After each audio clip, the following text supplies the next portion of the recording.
Hello everyone, welcome to my channel. Meet me again this week with a famous book titled in English as Cashflow Quadrant, with a small title below as Guide to Financial Freedom. I would like to inform you that this summary commentary cannot replace the original book of the author, which is thick and full of deep meaning. If you are satisfied and interested in this summary, you can find the original book of the author to read in more detail to understand it more clearly. In order not to waste a long time, let's follow up and understand together as follows. A graphic depicting Robert's thoughts on the 4 types of cash flows that are distributed throughout the world shows us what types of income can help us build wealth and help us move towards prosperity. Robert Kiyosaki emphasizes that in order to create wealth, having a variety of different sources of income is more important than the amount of income you earn from one source or the type of good, high-paying job you are doing. What he means by this is that no matter how much money you have in a good job, it cannot be compared to income from many different sources, because the salary you receive from a good job or the income you earn can be stagnant or fluctuate little, unlike having many sources of income. In a graphic, he shows 4 types of income that lead to different results. The first quadrant, represented by the letter E, stands for employee. This quadrant shows income received from the exchange of work performed for others. In simple terms, we are employees who work for others, earning a salary or receiving wages as agreed between you and your employer. You exchange your time for a salary, and when the time is almost up, the time left to do other things is not enough, even if you want to, which means you only have one source of income, your salary. Quadrant 2, represented by the letter S, stands for self-employed or small business owner. This quadrant shows the income earned from working for yourself or as a small business owner. In fact, this quadrant is not much different from quadrant 1, working for someone else for a salary. It is enough that we are our own masters. No one tells us what to do. Success or failure, earning or not, more or less, depends entirely on ourselves. But the good thing is that we can earn more than quadrant 1, which only waits for a salary. But you will spend more time exchanging income back. Sometimes you get it, sometimes you don't, and suffer a lot of pressure and emotional stress. In short, both quadrant 1E and quadrant 2S are unable to create wealth and achieve financial freedom. And if you dare to stop working, you will definitely lose your income. But almost 95% of us are in these 2 quadrants, and only 5% can build wealth and wealth to achieve financial freedom in the future. They are in the 3rd and 4th quadrants, which I will discuss in a moment. The 3rd quadrant, represented by the letter B, comes from the word business owner, which translates to business owner or large business owner. This quadrant shows income from business or large business, such as import-export business, etc., and has a clear management system. The business system is the one that makes money for you. You don't have to be there all the time or be present all the time to manage your store or company, but you can face high risks. You can have a lot of time for yourself, and you still have a regular. The 4th quadrant, represented by the letter I, which translates to investor or investor. This quadrant shows income from investments. This means that you take money to make money. Let your money work for you. Create regular income for you. In this quadrant, it is not as easy as we see or hear people say. For an ordinary person without clear investment knowledge, it can end up with debt. Not only that, it requires a lot of capital for investment and rotation. In short, quadrants 3B and 4I are the path to wealth and can increase wealth and move towards financial freedom. And in this book, the emphasis is on encouraging everyone to consider making a change from quadrant 1 to 2, or from 1 to 3, or from 3 to 4, etc., according to their abilities, resources, and steps they can take. Or you can be in more than one quadrant at the same time, depending on your intelligence, resources, and goals in life. This means that if you work for someone, you can still save money to invest in land or join a business with friends. This is the main idea of this book, which is to have as many different sources of income as possible. As you had all heard, you should not rely on just one source of income. You must have at least 3 sources of income: daily income, monthly income, and annual income, etc., in order to have a comfortable life and know how to be rich. In this book, Robert Kiyosaki reminds us that wealth equals freedom. The more wealth you have, the more freedom you have. Why did he say that? Robert Kiyosaki has been through a life of wealth and also a life of poverty.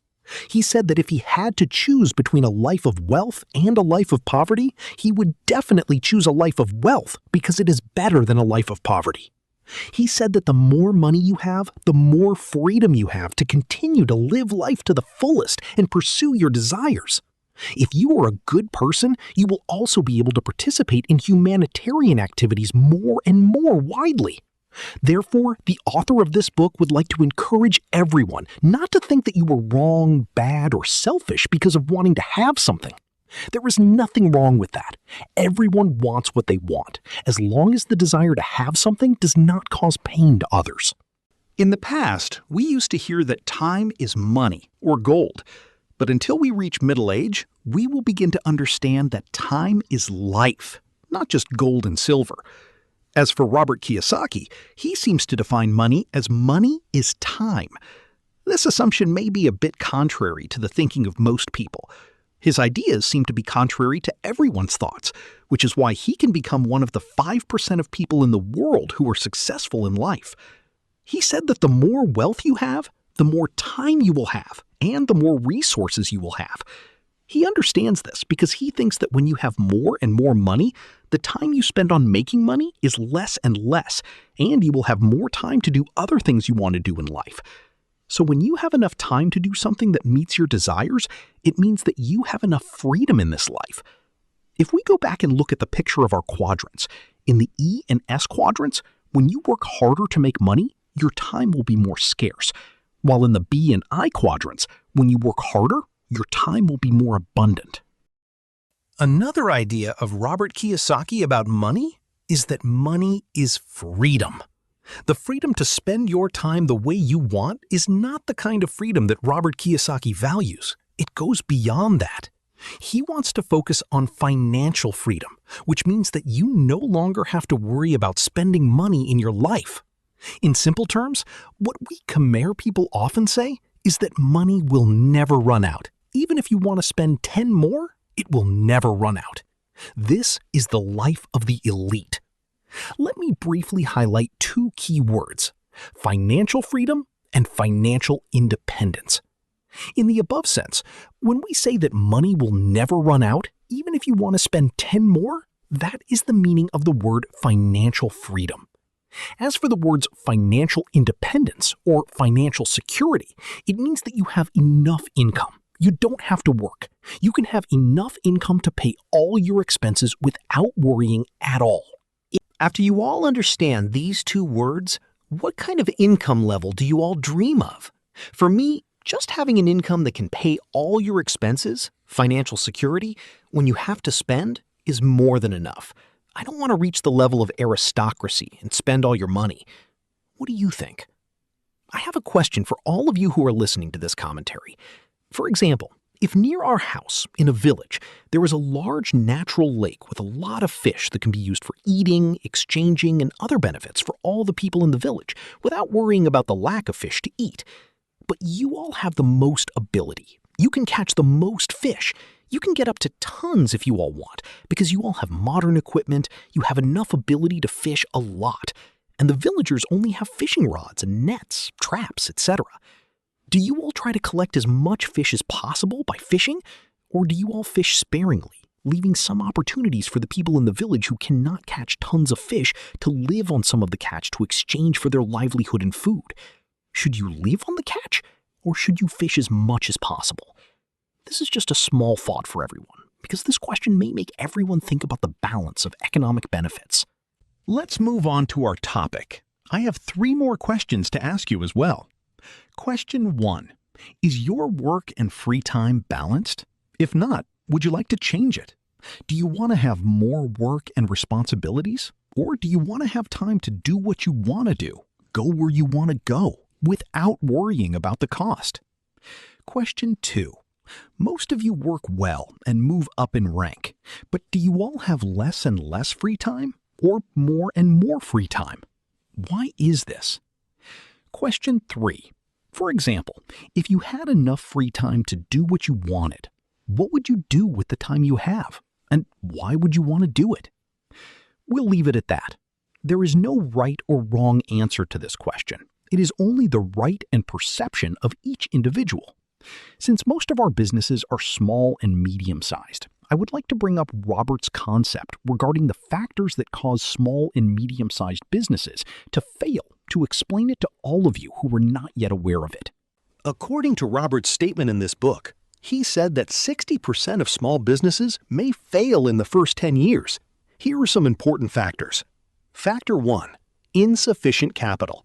Small businesses must have a clear plan and have enough financial safety net to keep them afloat at a certain stage, not sinking into the water until they can return to profit.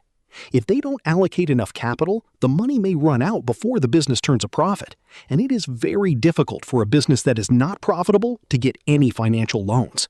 Factor 2. Having a poor business plan or not following a good business plan consistently. A poor business plan is a simple recipe for business failure, and most businesses cannot cope with major expenses or unexpected changes that may occur beyond expectations. Factor 3. Poor management or overmanagement. Small business owners have to manage both the business plan and their staff. They must have both business management and leadership skills. And if you only have business management skills but lack leadership skills, or have leadership skills but lack business management skills, it can easily lead to failure. So these two skills are the most important. You can't lack either one. It's better to have both. Factor 4. Not understanding the market. Many small businesses are hesitant to enter the market without realizing that the market is already saturated. Saturated here means that the market is no longer in demand, which is called a saturated market. In addition, the location and marketing of small businesses, including the presence of the internet, is essential for small businesses to find and connect more closely with the right target customers. Your business cannot grow without a right target customer. Factor 5. Focus on excellence and independence over money. As we have seen in the second quadrant S, people in this type of S always take great pride in the quality of their work. But let us remember that quality does not 100% guarantee success in sales and marketing. When a small business prioritizes excellence too much and neglects marketing, their business is most likely to fail. Therefore, marketing is very important for a small business to survive. Let's talk about the path to wealth. We know that only the people in the B, business owner, and I, investor quadrants are on the right path to building wealth with rich assets. According to Robert Kiyosaki, the path to financial security in the past, our parents' and grandparents' generations, was effective and used to be the right path, but it is no longer the right path in the 21st century. The old advice is to get a college education and then find a good job in the E or S quadrant after graduation, looking at the benefits. The more benefits you get, the better, especially if you rely on your retirement savings when you get older. Although he said that, he still values higher education. Unlike some famous people, the few rich people in our country often say that they didn't finish high school, but still managed to build wealth and amass a fortune. This is not entirely wrong. There could be many other factors behind their wealth. They shouldn't be so blunt and unexplained, because it can discourage young people from continuing their education. Robert Kiyosaki, on the other hand, simply says that the education system doesn't teach us financial literacy or the essential skills that will help us succeed in business or investing. He also emphasizes that the money knowledge we learn from our parents, our community, our schools, and our colleges is not enough to make us financially successful. I remember that in my father's time, he was the only civil servant, but he was able to support my family of 7 or 8 people. And I could afford to send all my children to study until they finished grade 12, all without worrying. But the situation now is not like before. Society is getting more developed, the needs are getting bigger, and the expenses are getting higher. So getting a good job with a high salary cannot make us live a comfortable life. The biggest purpose of this book Robert Kiyosaki wants to show us what kind of income and what kind of people are on the right path to building wealth, and wealth through financial knowledge and investment. Through the quadrant table that we mentioned above, if we want to change our income type from one quadrant to another, it is essential that you reduce your bad debts to the minimum amount possible before you want to make the change. Because if you have a lot of bad debts, you will find it very difficult to quit your job because you need a salary to pay off the monthly debts that you have to pay. And it will be even more difficult to quit to start a small business or business, not to mention a large business. Related to this financial knowledge, I also have some questions for you. Question 1. Try to think about it. Is the financial knowledge you have now the knowledge you got from school, or from friends, family, or through your own research in your own life? Question 2. Can you tell me the 3 most important points of financial advice you have received from childhood to what age? Question 3. Is the advice you received consistent with Robert Kiyosaki's statement regarding the 4 types of income above? Question 3. Now that you know why Robert Kiyosaki believes that the traditional path to wealth building no longer works, what financial advice would inspire you to reconsider? So far, we have learned a lot about the E and S quadrants. Let's learn more about the B and I quadrants. People who work in this category are not only in charge of the business, but also the business system. Even if they have a business or travel far, their business still runs normally. People in the B quadrant are the owners of their business and generate income through profits. They no longer work 8 hours a day or more like the average employee. As in the S quadrant, the income of the B quadrant is also the profit from their business. But the profit of the people in the B quadrant is greater than the income of the people in the S quadrant. For example, Mark Zuckerberg, the founder and owner of Facebook, Bill Gates, the founder and owner of Microsoft, as well as the shopkeepers in your community are all in the B quadrant because they have a business system and they just manage that business system. People who work in this B quadrant are representatives and leaders. They also need to have great business skills. If you are in the B quadrant, you need to have the skills to find the right people to make your system run smoothly, meaning that all your employees are part of your business system. You also need to have the people skills to manage others and use their potential properly and appropriately according to their responsibilities, and to make sure that your business runs smoothly day to day. Robert Kiyosaki suggests that in order to achieve financial freedom, you need to have a consistent income stream in the I quadrant, because that is how you can create passive income that will support your lifestyle without having to worry about working 8 hours a day. The most important value that an investor must have is a willingness to take risks and learn from the risks that come with them. And the real risk in the B and I quadrants is that they often fail to provide the necessary information about investing. Again, you don't have to be in just one quadrant. You can be in 2 or 3 quadrants at a time, as I mentioned earlier. But he suggests that if you are not properly planning your cash flow so that it primarily benefits you, you are creating wealth for others rather than for yourself.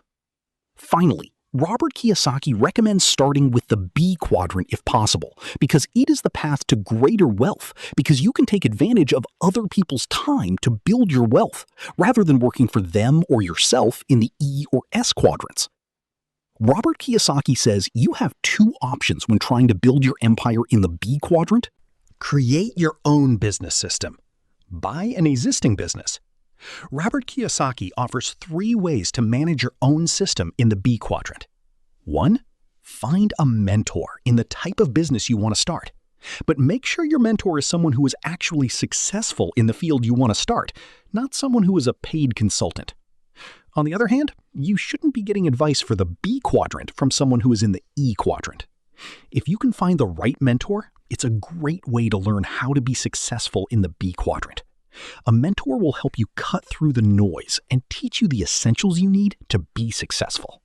Work for a company in the field you want to start your business in, starting with 10 to 15 years of experience. Robert Kiyosaki emphasized that after that time, you will understand all the elements of that type of business, as well as its business system. Then it is a good time for you to start fighting on your own. 3. Buy a franchise. In both of the above strategies, you are learning to build a business system. But when you become the owner of a franchise business with a ready-made business management system, it is much easier for you. So your job now is to make sure that the team of people working for you is running that system as well as possible.